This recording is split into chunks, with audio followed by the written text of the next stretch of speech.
Hi, and welcome to the Sunny Days podcast at jollybill.com. That's JALEABILLE.com.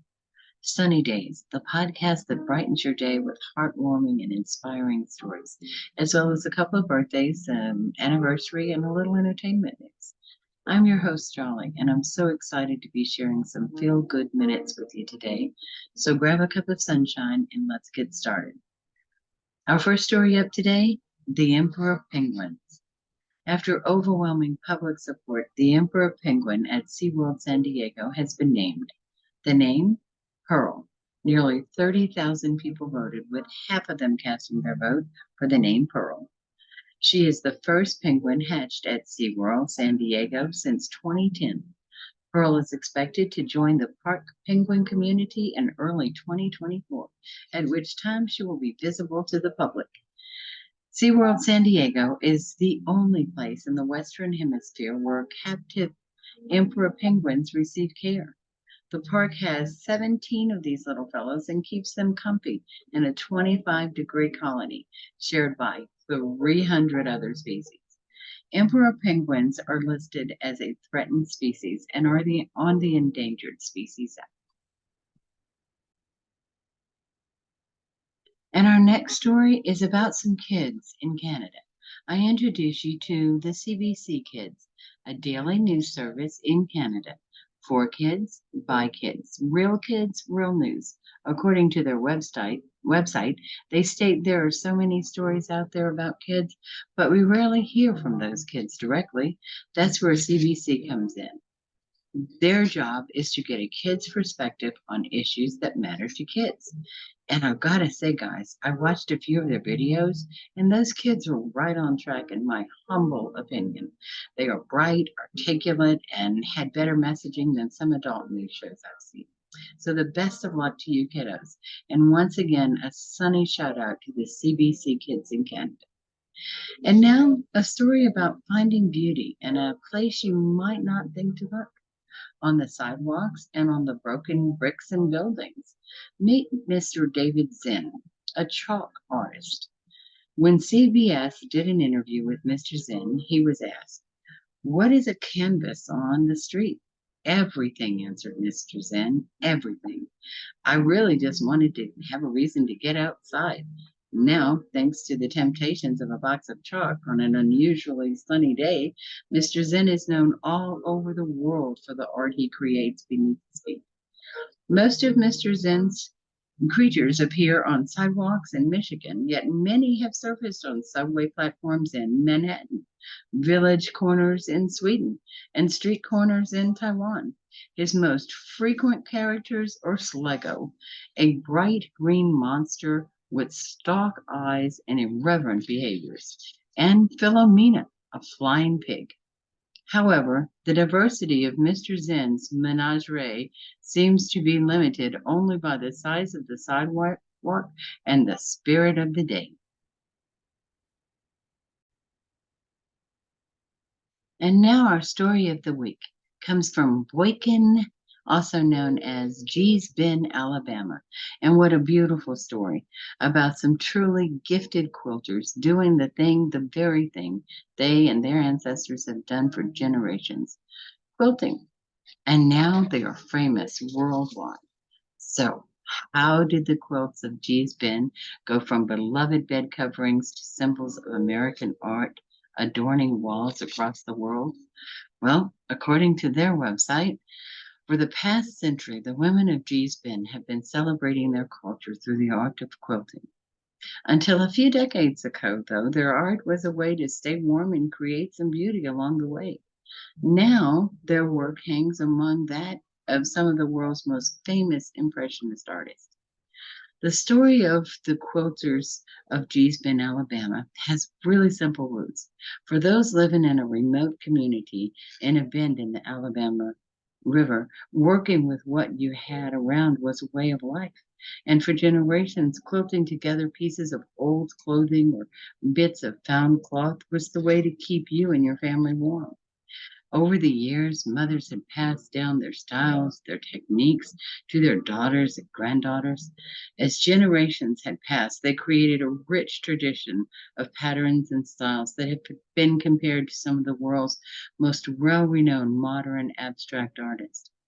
Now, those same beautiful quilts that once adorned beds and kept tucked away in chests are now being celebrated worldwide, traveling the country with exhibitions at the Whitney Museum of American Art, the Museum of Fine Arts Houston, and the Philadelphia Museum of Art.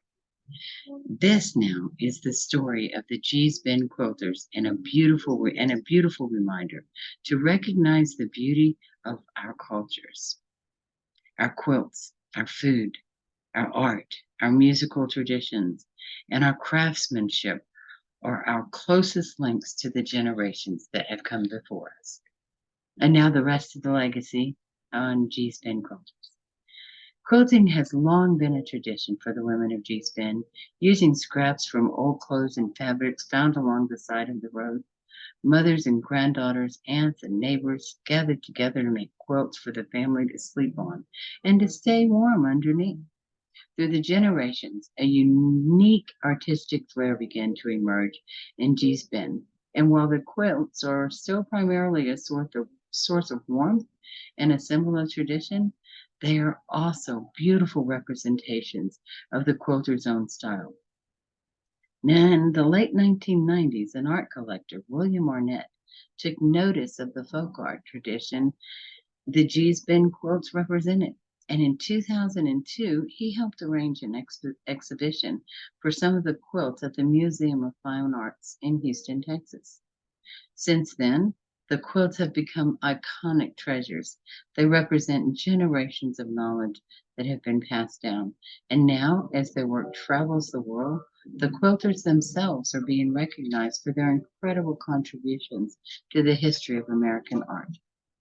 Says Louisiana Headway Bendoff, fourth generation quilter, the quilts have given the women of G's Bend a voice. They give them a place in the world. They took them places that we never have been. I think we have never even dreamed about going, she says. Now, since the first 2002 exhibition, the lives of the quilt makers have been irrevocably changed. Their art has been recognized around the world, and now the tradition carries on through the G's Bend Quilting Collective. The quilts represent more than just interesting folk art. These quilts are a product of the hands that made them. They represent the rich history of G's Bend community that began in an era of slavery in America and played a part in history of the Depression and the Civil Rights Movement. The quilters are part of G's Bend's long and rich history, and now their stories and quilts are traveling around the world. The gifts of our ancestors. We often forget to celebrate the beauty of our own cultural heritage. We take for granted the carvings of our grandfathers, the way our grandmother knitted our scarves, the foods that grace our table during important holidays, or the music of our region. The story of G's Bend quilters is a beautiful reminder for us to stop and appreciate those little wonders. We're so fortunate to be able to share and celebrate the beauty of our individual selves, our individual cultures. They are gifts from the generations that have come before us. So let me ask the audience, what do you do? What would you like to do, continue doing to celebrate your traditions? Share your answers with us at jollyville.com. That's JALEAVILLE.com. And now a couple of happy birthday shout outs. And not just any birthdays, but 2 centenarians. In case you wonder, what's a centenarian? Well, that honor is bestowed on anyone aged 100 or older. And our first happy birthday goes out to a Miss Dorothy Huffner from Chicago, who is 104 years old and says age is just a number. Now, Miss Dorothy's dived out of a plane before when she was 100. And when she did so last time, she said she had to be pushed. This time, As she was seated and comfortably ready, all she said was, let's go, jumping out at 13,500 feet. That dive lasted 7 minutes, coming to a land with the wind pushing back Miss Dorothy's white hair. She clung to her harness over her shoulders, picked up her legs, and plopped softly into the grassy landing. After her jump, Miss Dorothy's mind quickly turned to the future. Turning 105 in December, she said, she might have to take a hot air balloon. After all, she's never been in one of those before. You go, Miss Dorothy. Happy birthday to you. Our next birthday shout out goes to a sister Jean Smith, also from Chicago, who's also 104 years old this year. Sister Jean is the official chaplain to the men's basketball team, the Loyola Ramblers. Now, you might remember Sister Jean if you're a big basketball fan. She threw the first pitch at the Chicago Cubs and Milwaukee's Brewer game on August the 28th. From the sidelines, Sister Jean's antics have attracted national media attention, and she has won the hearts of viewers across the country.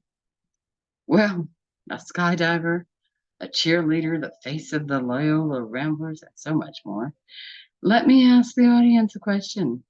Where do you see yourself? And what do you see yourself doing at, let's say 100? Our Sunny Days anniversary this week is out of Essex, Maryland. Now, for most people, 80 years is a lifetime, but for one Baltimore couple, it's how long they've been married. According to WBAL, Willie and Geraldine Chambers will celebrate a milestone anniversary on Saturday. I just didn't pay him any attention, Geraldine Chambers said. I've known her ever since she was around 4 years old, Willie Chambers says. Willie Chambers is 99, and his sassy bride is 98 years young. He remembers the moment when he finally mustered up the courage to share his feelings. As memory serves me right, it was the fifth Sunday, Willie Chambers said. In the late 1930s, church and school were the only two places you could snag a glimpse of each other, and she didn't make it easy for him. One of my classmates told me, "There's someone who wants to talk to you." I said, "Who?" "That's all right. Don't worry about it. You'll find out," Geraldine Chambers said. Willie Chambers said he had found what God intended for him to have in his wife, and the last 8 decades were a choice he made every day. Well, when you have a helper, and they're very persuasive, it's hard. It's not hard, Willie Chambers said. So what's their secret to longevity? I dare not tell you, Geraldine Chambers said. The marriage hasn't always been cream and honey, William Chambers said, but in any relationship, it's about finding someone, that person you can't live without. Willie Chambers goes on to say, one thing I love about her is she's bossy. I'm glad you say that, Geraldine Chambers answers. I don't know. She grows on you, Willie Chambers says. They realize that's the secret. The world is hers as far as I'm concerned, Willie says. To this couple, going through the paces of life only makes sense if it's with each other. I guess I love her because she's Geraldine, Willie Chambers says. The Chambers have 2 daughters, 6 grandchildren, 13 great-grandchildren, and 8 great-great-grandchildren. A very happy, sunny anniversary to you guys. Super congratulations.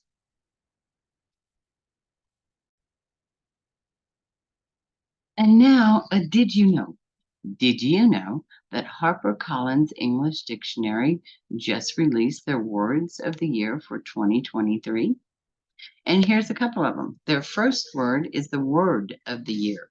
It is AI, a term that describes the modeling of human mental functions by computer programs is been named Collins Word of the Year 2023. It is considered to be the next great technological revolution. AI has been seeing rapid development and has been much talked about in 2023. And a few of the other words, Bazball. a style of test cricket in which the batting side plays in a highly aggressive manner. Baseball.